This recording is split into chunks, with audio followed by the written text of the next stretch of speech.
funniest thing your kid ever got in trouble for? I got a call from the principal during a meeting. Not an email, not a text. An actual phone call in the middle of the workday. My stomach dropped because when the school calls during work hours, someone's either bleeding, suspended, or both. She said, "Mr. Davis, we need you to come to my office immediately." I panicked. I thought my son was hurt. Or maybe he disappeared. Or maybe he was lying unconscious in the nurse's office with a concussion. I told my boss I had an emergency, grabbed my keys, and drove like I was being chased by the IRS. I got to the school in record time, practically ran into the building, and made it to the principal's office still half sweating from panic and half confused about what was happening. When I walked in, there he was, my 13-year-old son, sitting in a chair with his arms crossed, wearing the blankest, most emotionless expression I've ever seen on a human being. Not guilty, not scared, just completely neutral, like he was waiting for a bus that might never arrive. I sat down, still catching my breath, and before I could even say, "Is he okay?"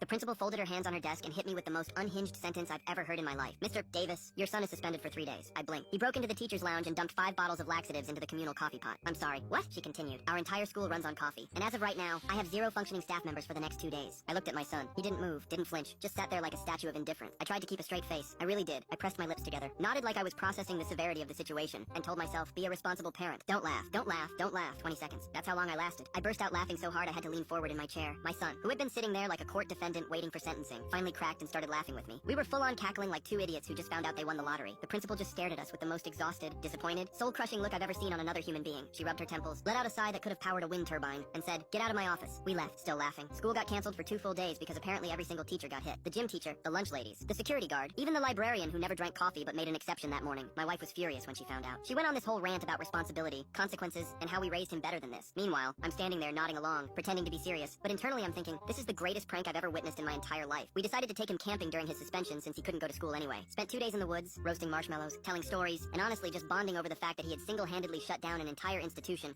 with nothing but caffeine and chaos. When he went back to school, he became a legend. All the girls were talking to him because they just got a random 2-day break, and the guys were treating him like he pulled off the heist of the century. Teachers avoided eye contact with him in the hallways, like he was some kind of unspeakable force they couldn't acknowledge.